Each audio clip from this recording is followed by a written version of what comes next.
What's going on, Bills Mafia? I'm Fernando Schmude. That's you're leading the charge. Today I'm not in my own studio because of some workers working on my building and making some noise. So I had to move to Highmark Stadium's press box. I just wish. But other than that, there's some big news for today is having my friend Randy Hardman back in the show. Randy, welcome to the show. Always glad to have you here in the leading the chart talking some Bills, brother. Yeah, man. Thanks for having me back on. Appreciate it. Awesome, awesome. So the Bills have been pretty good, and not to my surprise, not to your surprise, Randy, but the surprise of a lot of people who were expecting the team to struggle with so many departures before the season started, and they are just uh, targeting now the 4-0 record with a tough matchup against these Ravens that have struggled recently and just are just coming from their first win.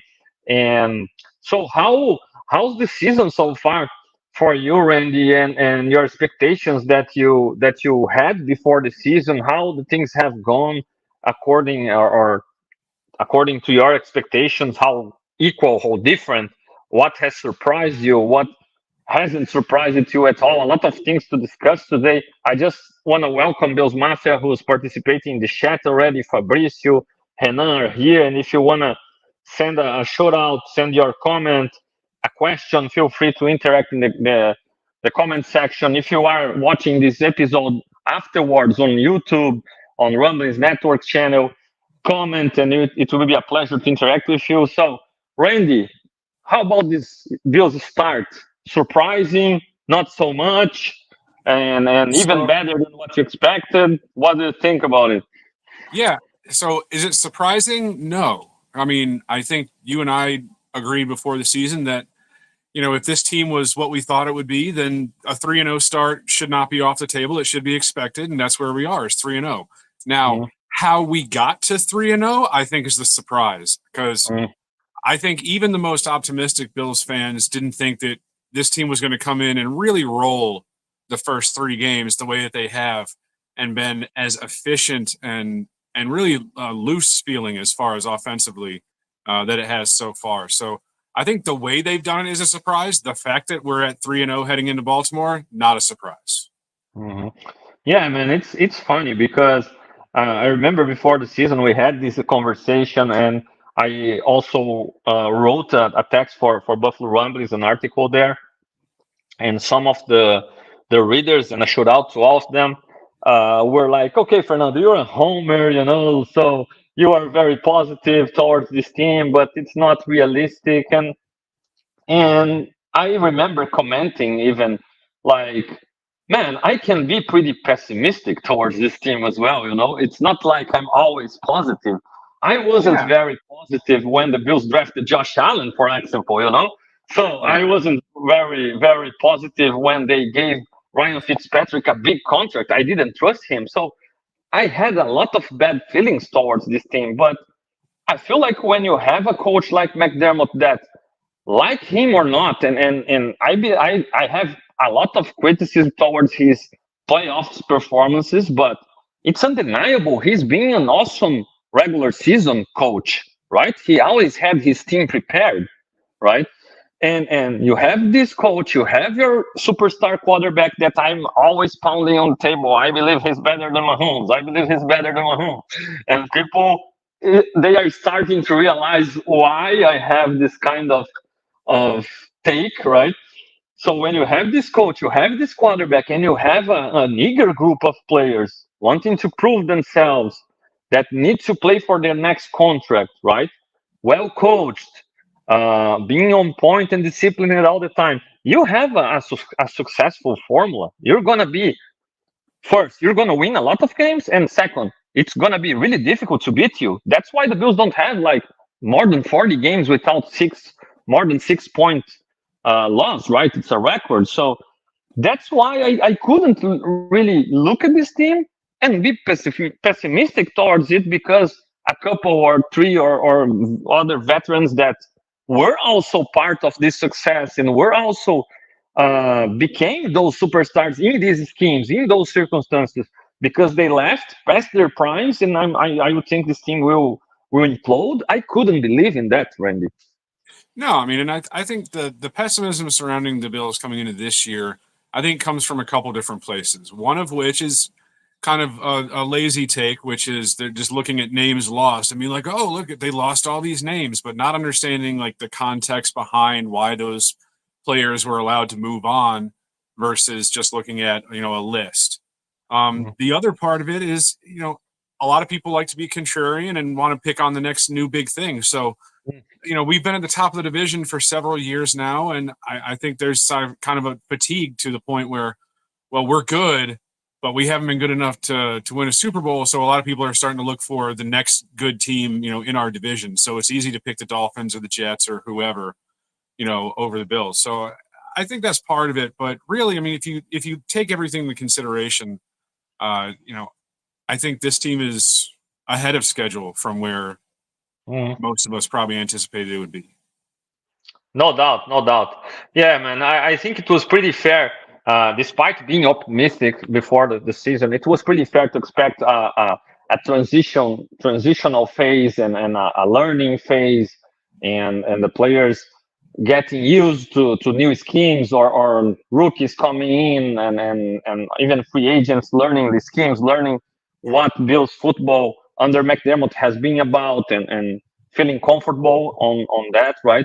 and and it seems this transition has been smooth. Like the preseason, the off season was perfect for this part of the deal, right? We lost some people injured, and it was tough, especially when we consider the injuries, right? I remember in my Homer article, I remember like, oh, this defense will be good, and they will be led by the second level defenders, because Terrell Bernard, Matt Milano, and Taron Johnson, we are talking about the cream of the crop in those positions. So they're going to lead this defense, and they will continue to be good. And then we miss all three of them, and they continue to be good, right? So it's 100% the best case scenario, I think, for I'll this tell team, you, right? I'll tell you that is one of the most surprising developments so far in this young season, and it's something that I'm really keeping an eye on. It seems like for the Bills and for this system, linebacker has become like the running back of the defense as far as like why would you invest a premium like free agent contract or a high Mm-hmm. draft pick in that position when they have been able to plug guys in and play from all over the draft board. I mean, it started with what in the first year who did they have, Ramon Humber or whoever it was, and then Yeah. Tremaine Edmonds and Matt Milano and Terrell Preston Brown, Bernard and right? now Dorian Williams and Balin Spector. I mean, they're just plugging Yeah. guys into this thing and they work. So I Mm-hmm. mean, it's almost like we're finding money this season with Bernard getting hurt, with Milano getting hurt, because like why would you want, as great as Bernard's been? I mean, if we can plug and play guys, why would you pay him when his contract comes up? Yeah. So it's Yeah. it's an interesting development, to bright side those injuries and look at what's happening and say, well, shoot, did we just find a way to save like $6 million a year on a linebacker contract in 2 years? Mhm. Yeah, man, as painful as it is, right? I already even had this conversation in the WhatsApp group of my supporters, like channel supporters in Brazil, and I exposed an take I have, and it's painful to even to talk about it, right? Because I know I love Matt Milano, you love Matt Milano, everybody Sure. loves Matt Milano, right? But man, with his injury and with the way Dorian Williams is getting better and better every past week, and when he's finally able to come back later in the season, coming back not just from this injury, but from the last season injury, being out like for 2 seasons, almost in 1.5 season. Man, if Dorian is playing well, how can you bench a guy like that to put Milano as great as he's been, right?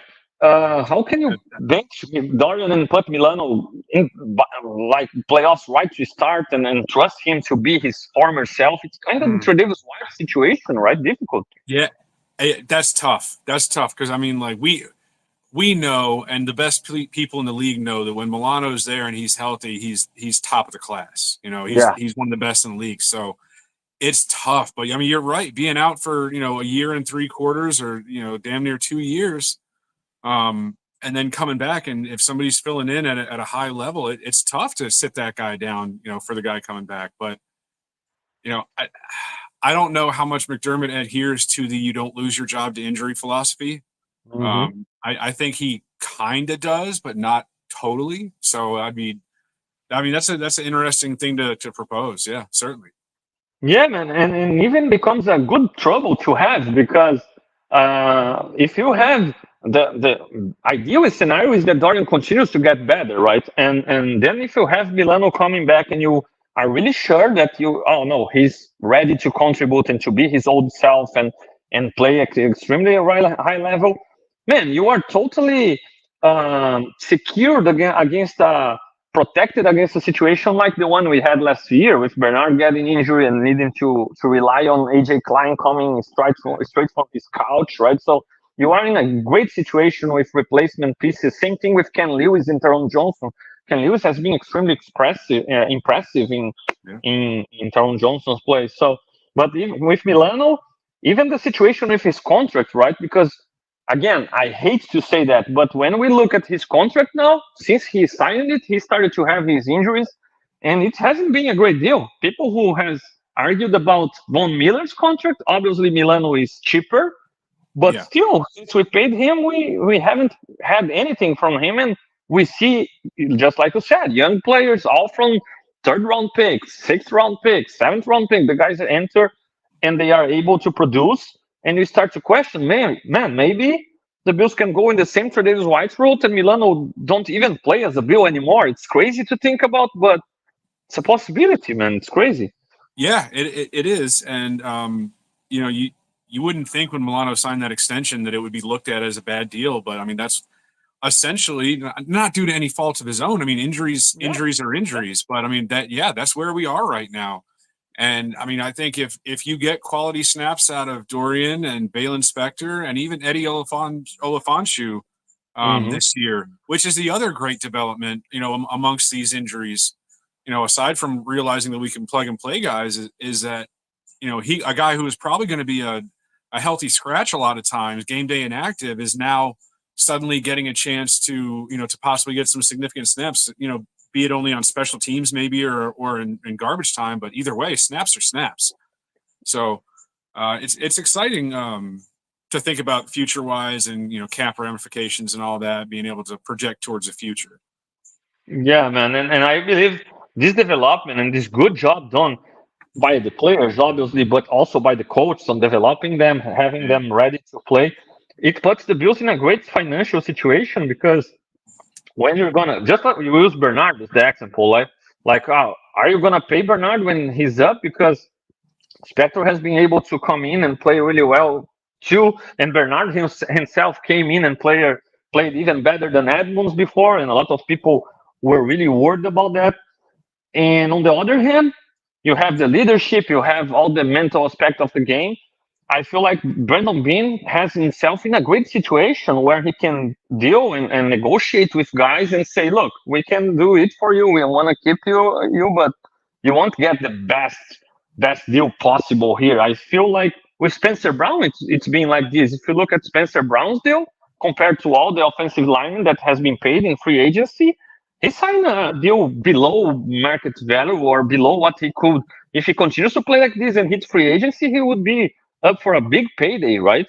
That Spencer Brown deal is looking so incredibly good right now. I mean, he has been ridiculously good this season so far. And again, it's early, but right now, 3 games in, that looks like a master stroke by Brandon Bean getting that deal done.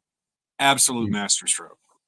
Having your 2 tackles locked up for the next couple of years together, combined with Torrance still on his rookie deal for the next couple of years, you have a succession plan hopefully in place at center if you don't re-sign McGovern. I mean, like the offensive line being in the condition that it's in, being as good as they've been so far, is also super exciting. Mm. Um, I think most of us expected it to be good, but it's been better than expected. Absolutely, man. And suddenly that cap hell that Bills were supposed to be, and with 60 million in that cap now, it's turning and the future looks bright because Yeah. You have a good deal at right tackle. You have a good deal with Ed Oliver before that, and with some young players Yeah. developing and And playing so well, you'll be able to negotiate other great deals like this, right? And be in a good yeah, and financial position. you can kind of see the writing on the wall for the next couple drafts as far as where the priorities are going to be based on who's coming up for contracts and what they have right now. Like, and again, there's so much time to look into that, but I mean, yeah, I mean, I think it's pretty clearly pointing in the direction of defensive line coming up soon. Um, Hmm.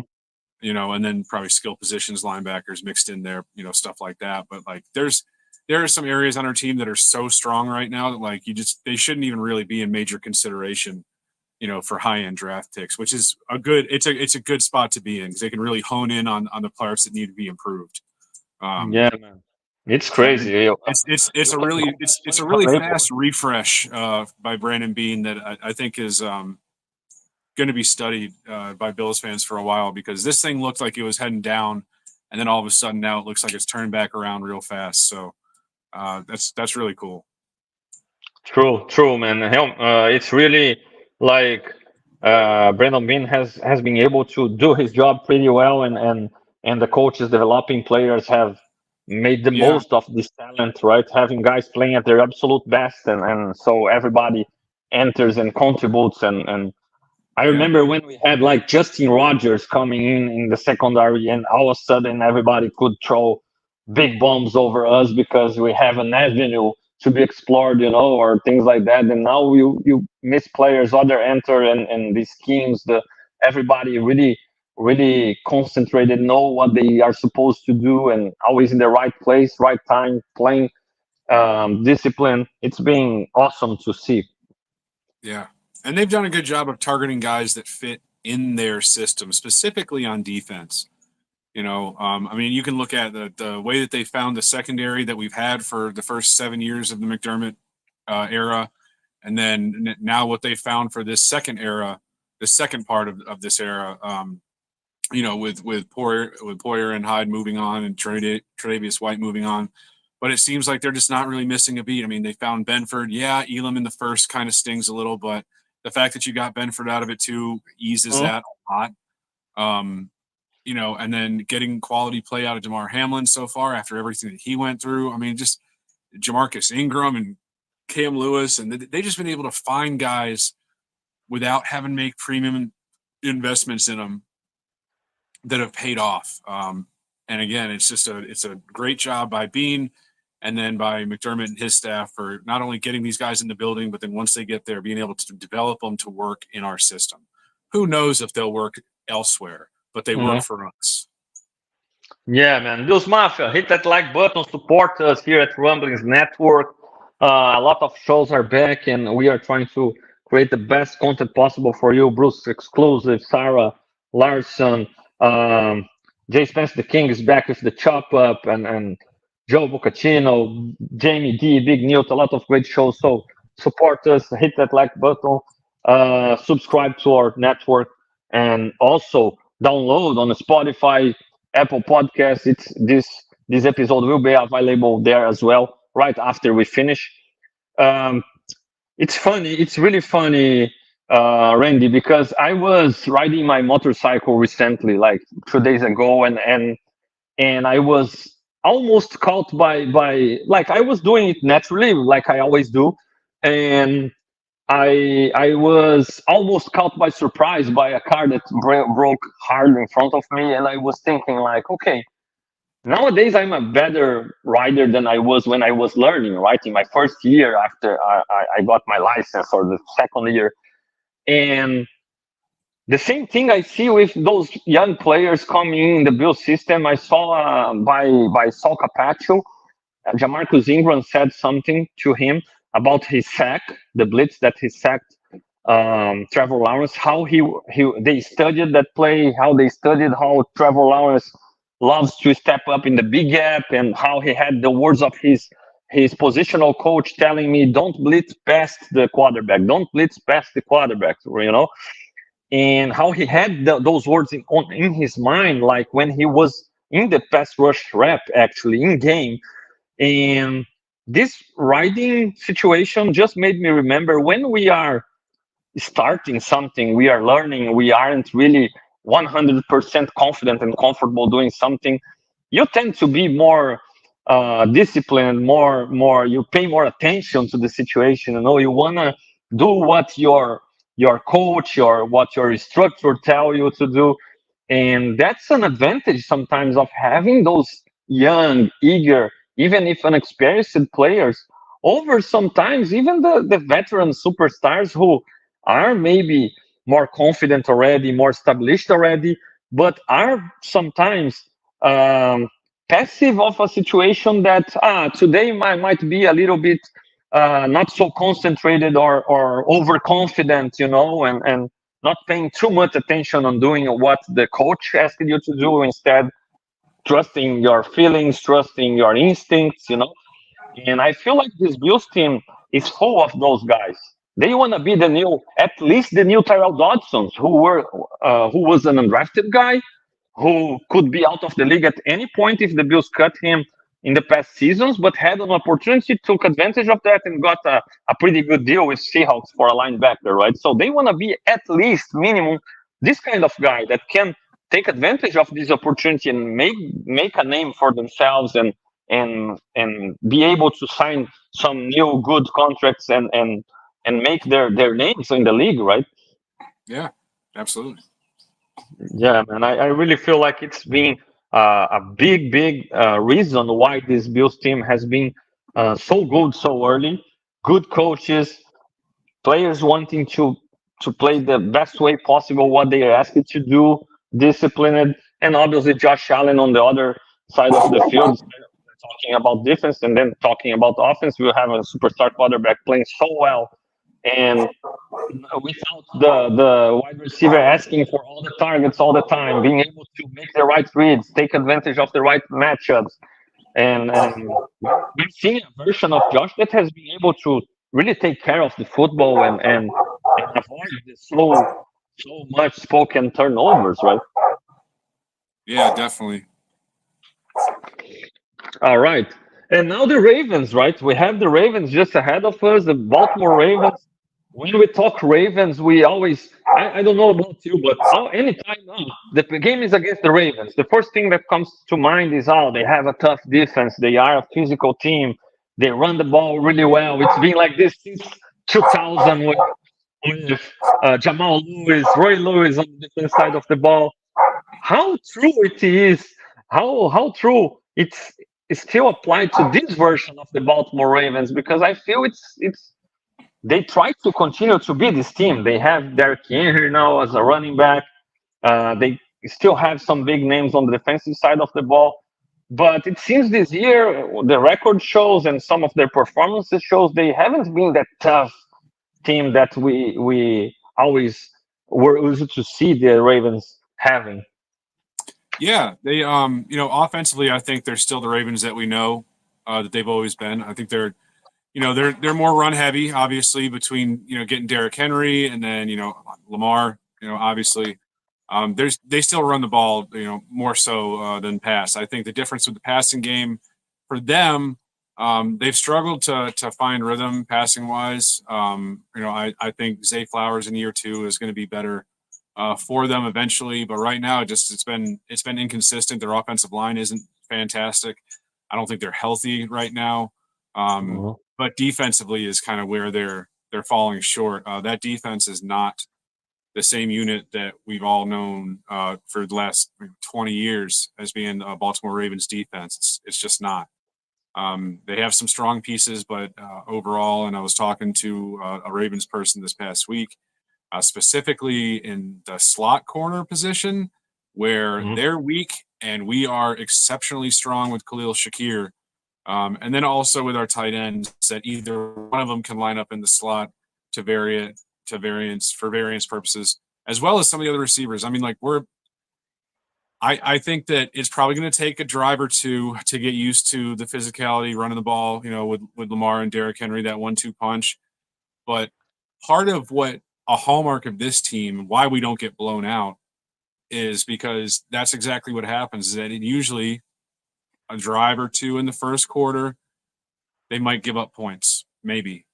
After that, it's few and far between until the end of the fourth quarter, and that's usually against the very best teams. Um, so I think that this Baltimore game is going to be closer than the last couple of weeks, but I don't think it's going to be that close. Mm-hmm. Interesting take, man. Yeah, looking at this defense, and they still have Marlon Humphrey as the corner, but he hasn't played nickel, right?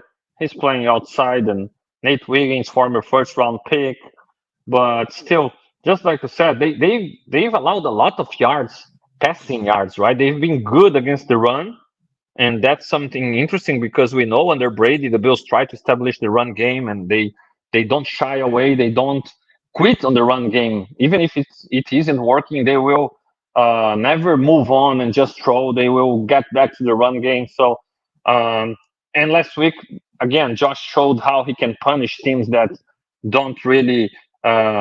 I won't say don't respect, but that are a little bit more exposed to the passing game, right? The Bills really can punish them.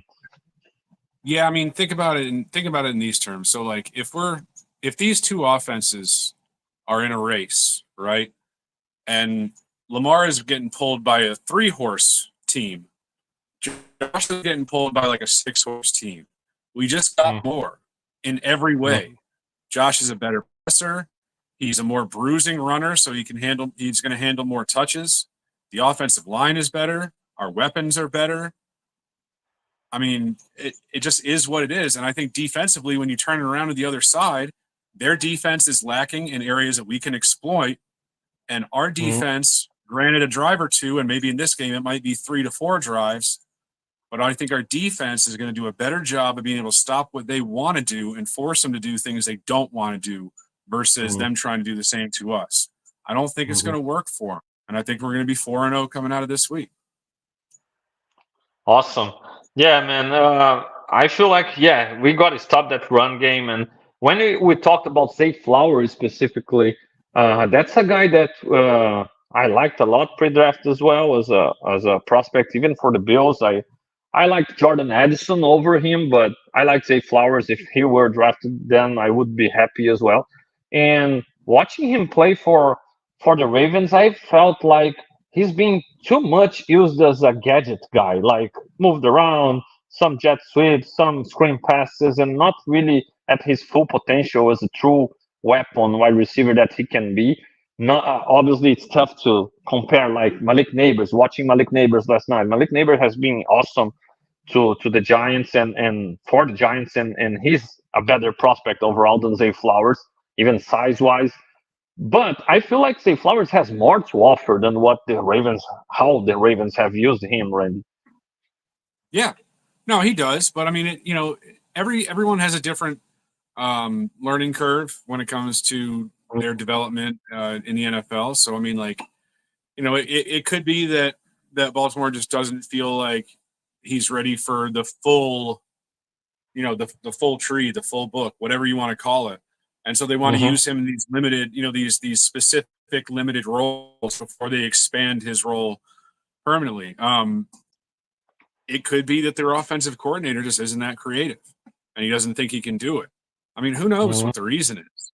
But if they want to try and self-limit what what he can do, go for it. If you want to make him a gadget guy and a guy that just goes deep or something, fine. Doesn't bother me. Yeah, absolutely. Yeah, man. And then you have Lamar Jackson obviously leading that offense, and with Derrick Henry in the backfield. Henry has had some good games against us, not recently, but he's had some games that we had trouble to contain Henry as a Titan, and Yeah. just having him alongside Lamar, it's kind of scary. I feel like it's a really tough duo to handle. So big time game for especially for our defensive line, right? Because Von Miller has been so good, and Greg Rousseau obviously coming on his own, and all the rotation, Ed Oliver inside.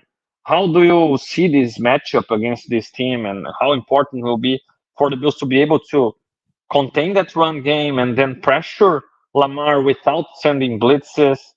instead of having to adjust, just like against the Cardinals. Like the Bills tried something To against the me, Cardinals, it didn't work, and yeah, then they changed the approach and they killed it, right? to me, this game all comes down to the offense, and I'll explain what I mean.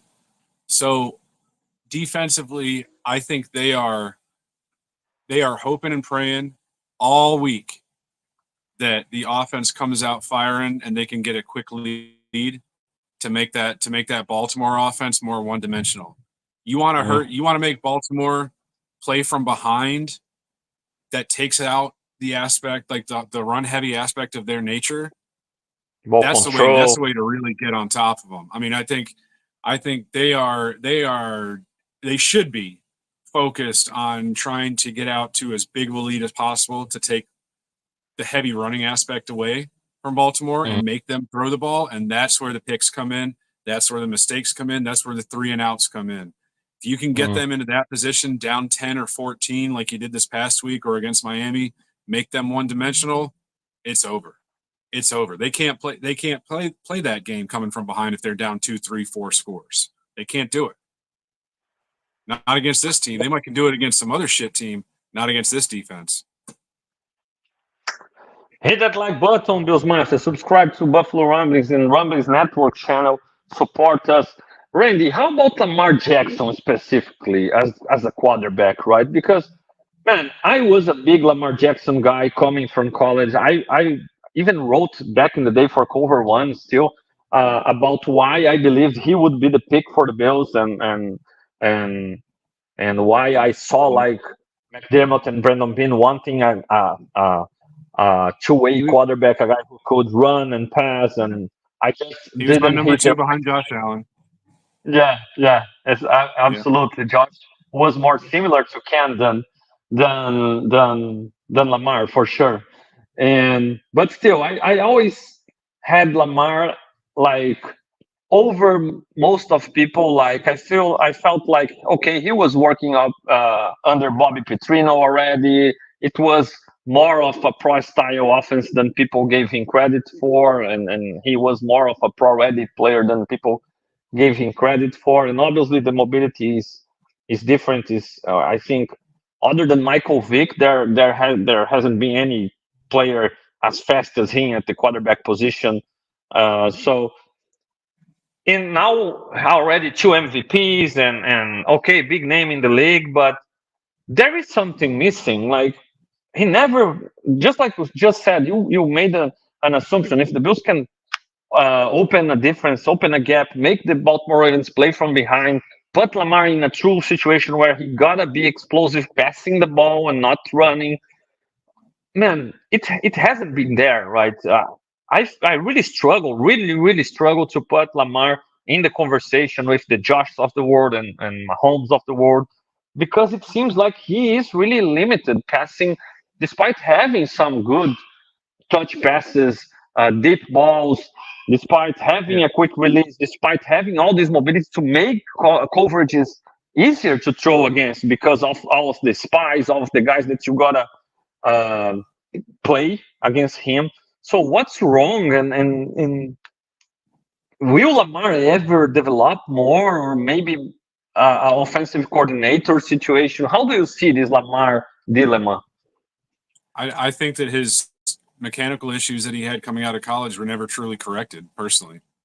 Okay. I think the issues with his base, I think some of the issues with him throwing outside the numbers, especially in the mid intermediate areas, that still show up, the same things that showed up in college. They've gotten a little bit better, overall, but it's the same things. It's not it was the biggest thing I think most people that were sketchy on Lamar coming out would probably try and point to the idea that maybe they would worry about him being able to pick up the system, which Mhm. is shaded in some ways, but I won't get into that. Um, what they should have more been worried about was the biomechanical issues that don't seem to have been fully corrected. Everything else is there. He's got good velocity. He's got good zip on everything. He can get it to anywhere on the field. That's not the issue. The issue is the Mhm. mechanics that make him inaccurate in places that are very specific to where if you take away areas and make him throw to those sections, you have a higher percentage of getting them off the field. Mm-hmm. It's been that way since he was at Louisville. It's continued on through the pros, and it's the same way today. It's improved some, but not to the point that Josh has improved.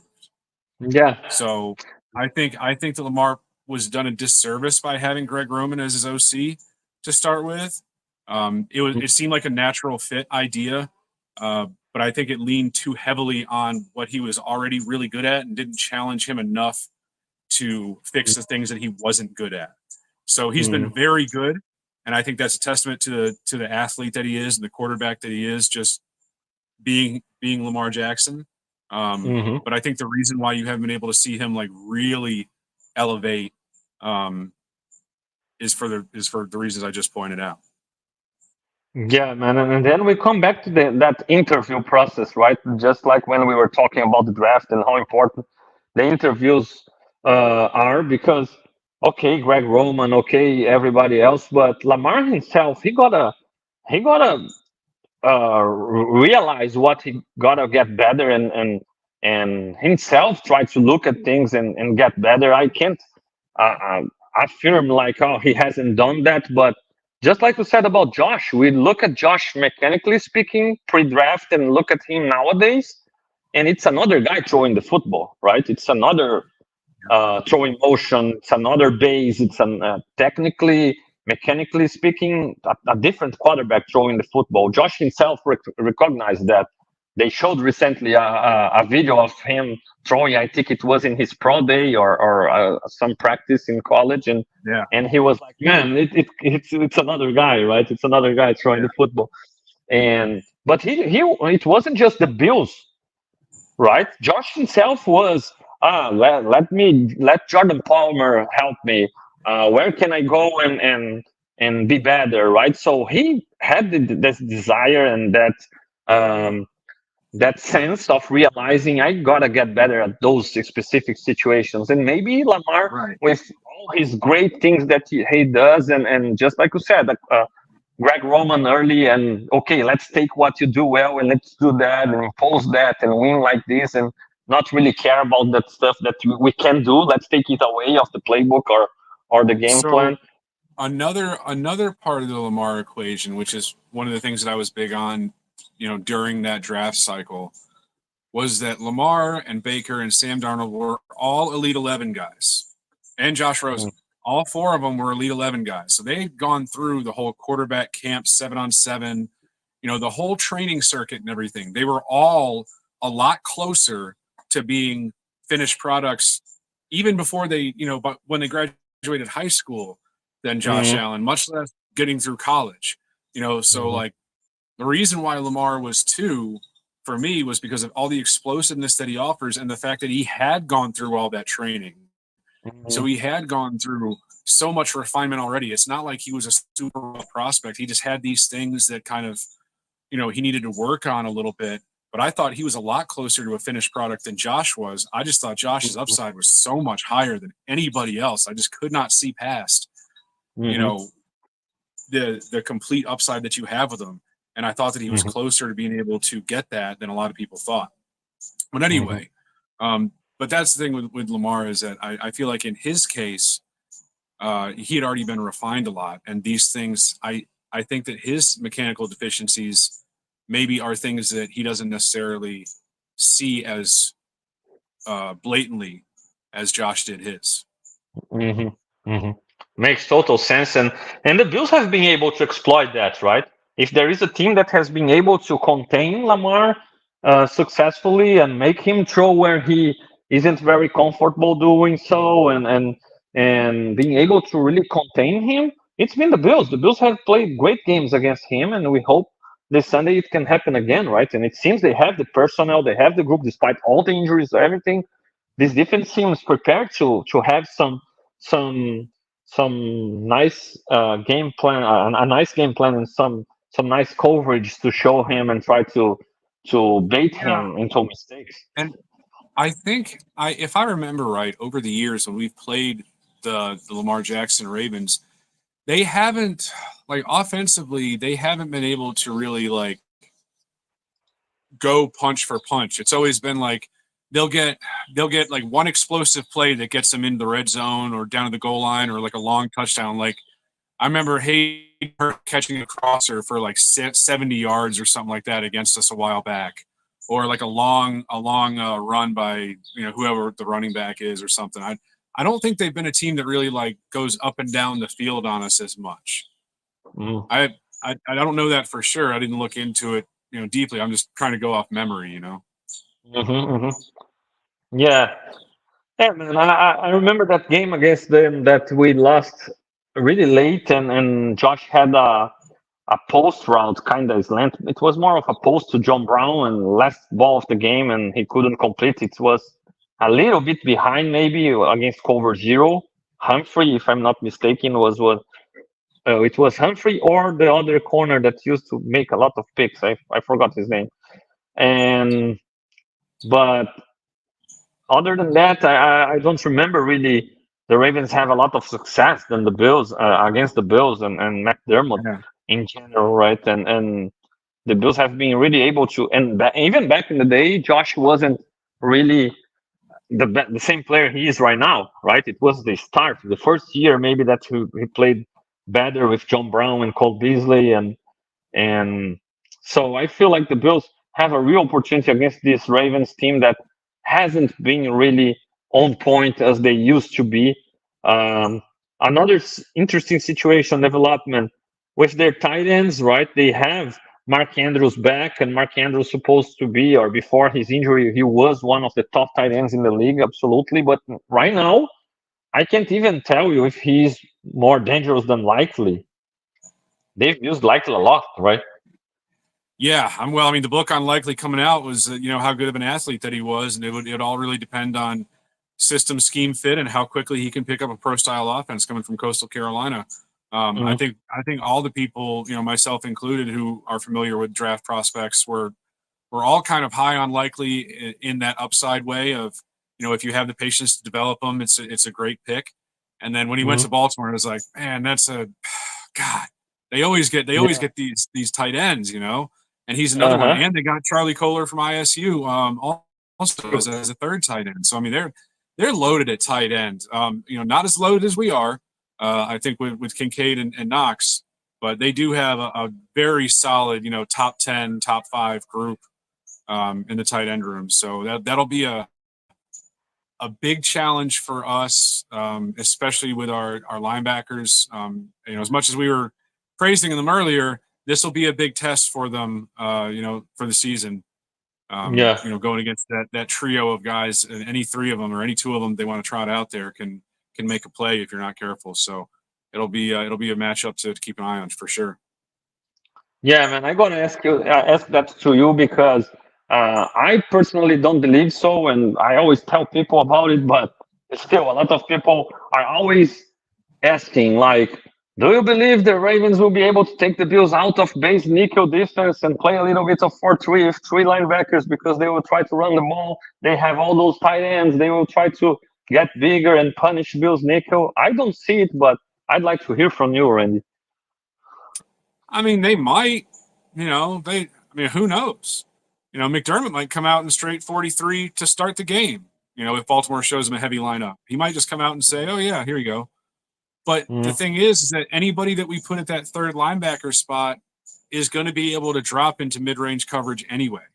Like mm, I struggle to see a guy that they're going to put in at that third spot, whether he's safety, playing linebacker or an actual linebacker, who's not going to be able to drop in that spot in mhm. case they need to.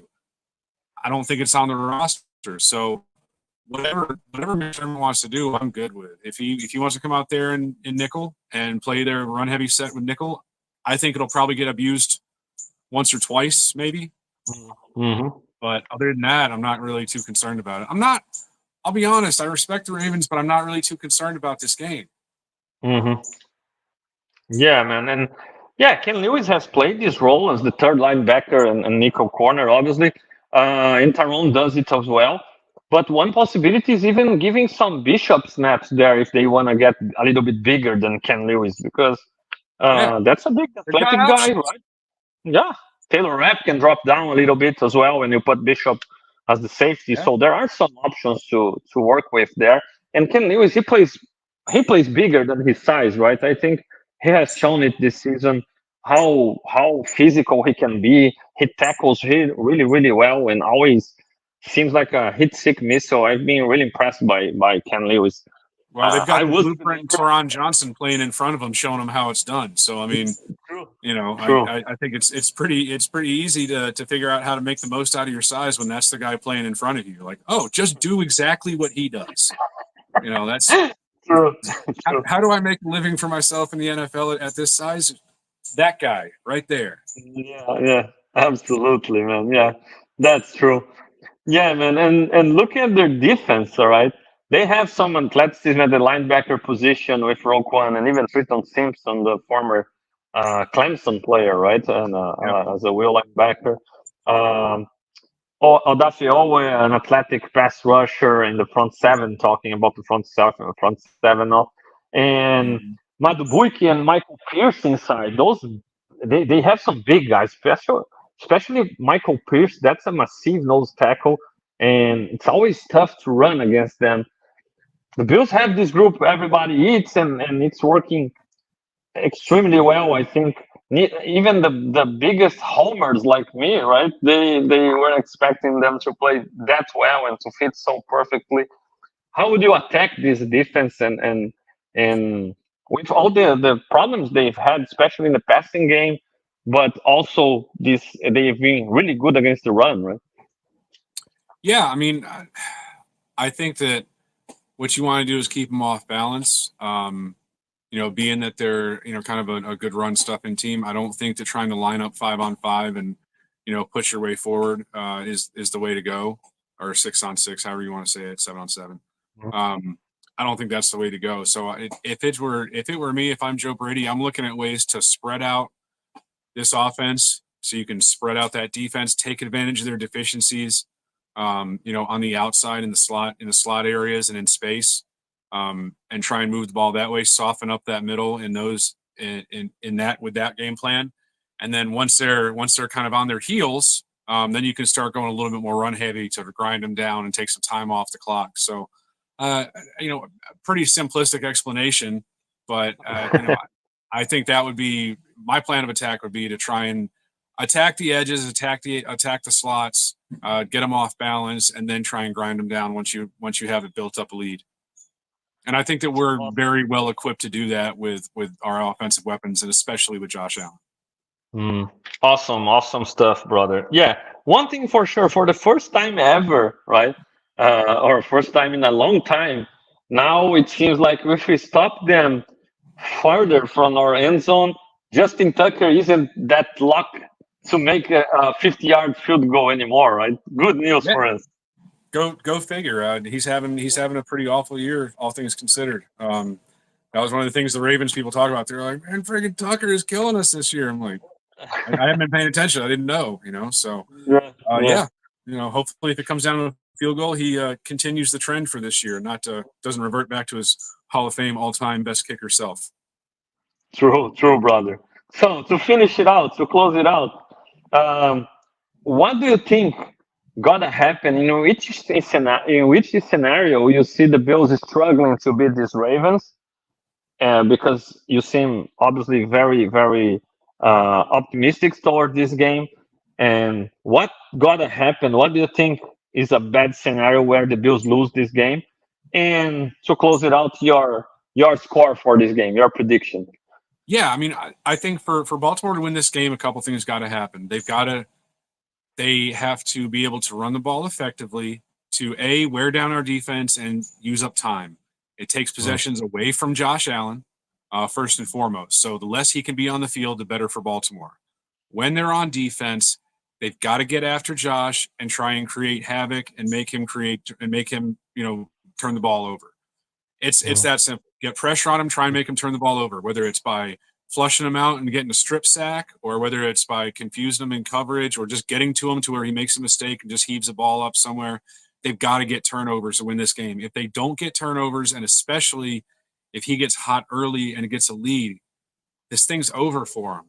Mm. That's got to be their game plan. My prediction for the score wise for this game, I think it's going to be somewhere in the vicinity of like 38-13. Um, somewhere in that range, maybe a little bit more, maybe a little bit less, a 31-17 or something in Okay. that range. But I don't think it's going to be particularly close. Interesting, and fair. Yeah, man, I totally agree with you. I think for Baltimore, they gotta be able to really run the ball, convert third downs, right? Because we know the Bills sometimes they are cool with run the ball in the first down, run the ball in the second down. Okay, I will get out of the field on the third down, right? And Yeah. if you can keep the drives alive on third downs, just like the Cardinals could do in the first half against us, and keep Josh on the bench and keep this offense on the bench. Force maybe a couple of three and outs on the other side of the ball and make the Bills feel like, oh, the time is passing. We won't have many opportunities on the field again. We need to force stuff, right? Yeah, I mean, the name That's of the game for both defenses is keep the opposing offense behind the chains, like behind the sticks. Like, you want to keep them off schedule as far as the down and distance goes. So winning the early downs is important for both teams. I mean, it's yeah, absolutely crucial because you let Baltimore get in a third and short situation, it's not a good look. You let us get into a third short situation, it's not a good look. So true. both teams have got to win on the early downs defensively. Otherwise, it'll just be a march. True. Yeah, man. I really think there's the only way for Baltimore, and I feel like if they play this bad passing defense they have played this year, it Yeah. can get ugly as for sure because Josh is on point and he's been playoff Josh. Let's put it this way, right? He's been play. It's not like some people are saying, "Oh, Josh is mature now. Josh, he finally realized how to take care of the ball." No, we saw this Josh in playoffs some years, several years, every single year. Just not against the Bengals, but in the I, 13 seconds of I, season I and postseason. Sorry. Yeah, I think what you're seeing with Josh this year is that he's playing the word that I keeps coming to mind for me, he's playing free. You know, Yeah. he's playing loose. He's not under any sort of pressure to get at any particular place or anything. It's very much there's more structure. Hmm. There's not as many option routes built in, so there's determined destinations for where he's looking and trying to throw the ball. So there's not as much miscommunication.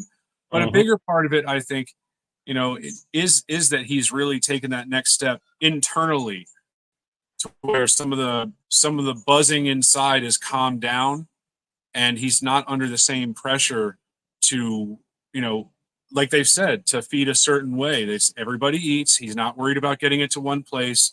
He can just relax, look for the open man, and exploit the defense and what they're giving to you. He's not trying to just get it somewhere to get it somewhere. And I think that is the difference this year. And a big part of that is Joe Brady.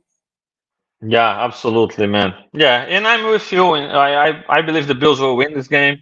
I'm not so. I wish your prediction is more correct than mine, right? I think it will be a little bit closer, but I think the Bills got it, and I feel like it's a 31-24, like a one touchdown win or something like that. But hopefully they can be on point and surprise me again and have a score closer to your prediction than mine, my friend. It would be more Yeah. enjoyable for Sunday night.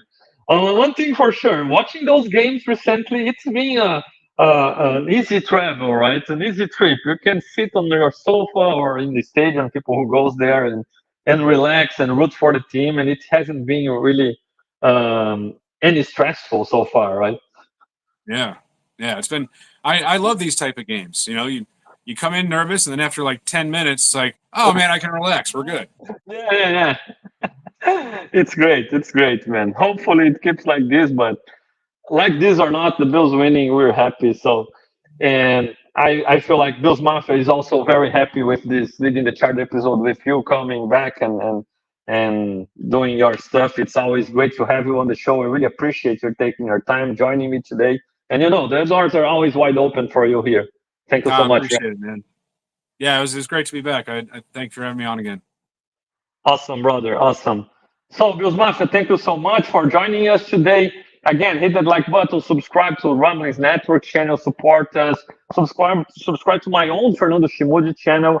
I'm trying to get to 1K subscriptions there. So share and support me. I really appreciate it.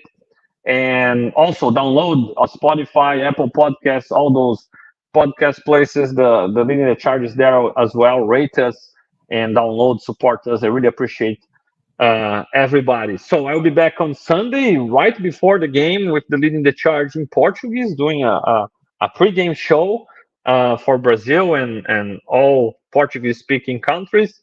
And then, obviously, next week, the Leading the Charge will be back in English as well on Friday. Thank you so much, Randy. Thank you so much. And all Bills Mafia. See you around. Great game for all of you. And go Bills. Go Bills.